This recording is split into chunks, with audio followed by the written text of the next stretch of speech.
you want to try turn it into play fighting in a way. Let's say she slaps you or something. I'm not saying you slap each other hard, but just playfully tap each other, play fight, you know what I mean?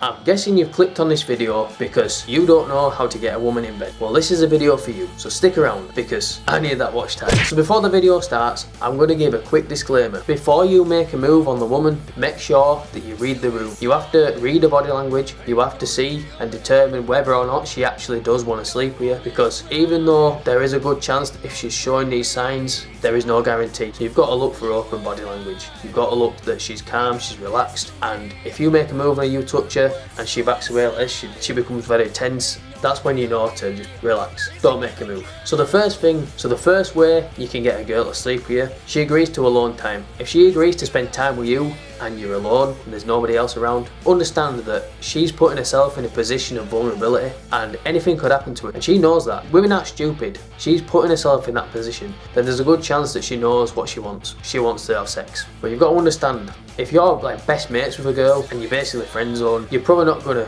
have sex with her. So once you've got her at your place and she's agreed to come back here, what you've got to do now is you've got to close the physical distance between you. You've got to find a way to get closer. The best way you can do this is you could either sit next to her, or let's say you take her to your bedroom. Well, if she's going to your bedroom with you, there's a good chance that she knows what's going to happen. Sit on the bed with her, lay on the bed, but understand, read the room. Don't get too close. If she pulls away, she seems tense, that's when you know you've got to back off a bit. Something you've got to look out for, and something you can kind of do to ramp up the sexual energy, ramp up the chemistry in the air, playful touches. So you could just give her like a playful tap when you're laughing, because what that is going to do, that's breaking the touch barrier. It's normalising the physical contact between you, because you're making the first move, you're touching her, you're signalling to her that you want her to touch you, and she's going to pick up on that, and if she does like you, she's probably going to touch you back, so she's going to feel much more comfortable around you now. And one thing you want to do with these playful touches is you want to try turn it into play fighting in a way. So let's say she slaps you or something, playfully tap each other, play fight, you know what I mean? You don't have to hurt each other, you just have to be playful about it. And let's say she goes to hit you, sort of like grab a hand, you could throw yourself on her, read the room, she looks like she don't want you to do that, back off. By you play fighting with her, you're sort of imitating certain moves that you do if you were actually having sex. So what that's going to do, that's going to make her think about sex, because you're probably going to be on top of her, you're on your bed, you're close together, there's sexual energy in the air already, so that's probably going to turn her on. One thing you want to do as well is close your curtains. You want low lighting, because what that's going to do, it's going to intensify the mood, it's going to intensify the environment. You see, when the lighting is lower, your pupils are going to dilate, and studies show that when your pupils are dilated, you're much more attracted to the person you're looking at. It makes you look more attractive, it makes her look more attractive. And not only are you doing that, but you're setting the scene as well. You're making it more intimate. So let's say you've got like some fairy lights in your bedroom, close the curtains and put the fairy lights on. So you've got a little bit of light, but you've set the atmosphere. For whatever reason, and I don't know why, but women like fairy lights. So if you've got some fairy lights above your bed, shut the curtains, turn the lights on, and put them on. I'm telling you, you're going to set the mood. Say you sat next to her on your bed, put your arm around her. Now she's either going to be like this, she's going to freeze up, she's going to put her arms like sort of close together, she's going to be really uncomfortable, her guard's going to go way up, she's probably going to talk less, or she might even like come closer to you, so she might rest her head on your chest, she might start cuddling you, whatever it is. That's a good sign, so look out for it. So if you've got your arm around her, a good thing to do is to sort of like caress like her arm, like her shoulders here, neck area. So there's certain areas on a woman that are very sensitive, and for whatever reason, if you touch those areas,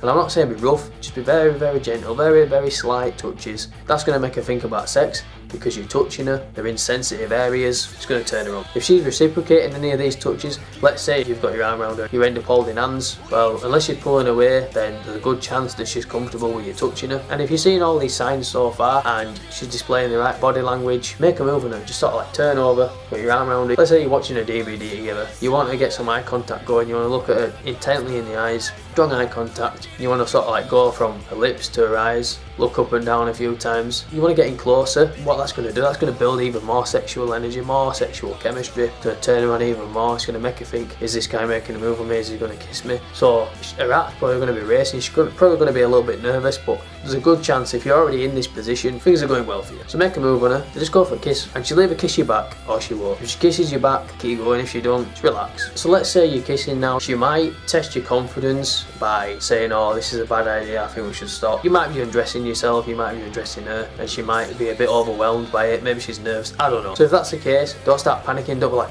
oh, why have you stopped, don't, why do you want to sleep with me? Don't react. Just be like, alright, fair enough. Yeah, probably is a bad idea. Just agree with her, then just start kissing again. And the chances are she's gonna be alright. She's gonna get over what the fuck she's thinking about. Probably just gonna get turned on again. You gotta understand women, they're very up and down with their emotions. Let's say you're kissing again. Start undressing yourself, take your t-shirt off, and just see how she reacts. See if she takes her clothes off or start taking her clothes off. Start undressing her, see how she reacts. If she's very warm and she's like helping you, she's taking her clothes off herself, then you're in there, mate. See how she reacts. You've got to just know when to back off. So if you've never seen my channel before, it's very much about self-improvement, very much about men tapping into their masculine energy, embracing their masculine side, improving their life, meeting their goals, focusing on the purpose, and just building that value in their life, making life so much better. If that's the kind of thing you're into, then make sure you subscribe, do me a massive favour. Trying to get to 50 subscribers at the moment, so I have no idea what I want to do. If you want to give me some ideas for a 50 subscriber special, leave a comment below. Keep the likes coming, keep the comments coming. That's all I'm going to say about that.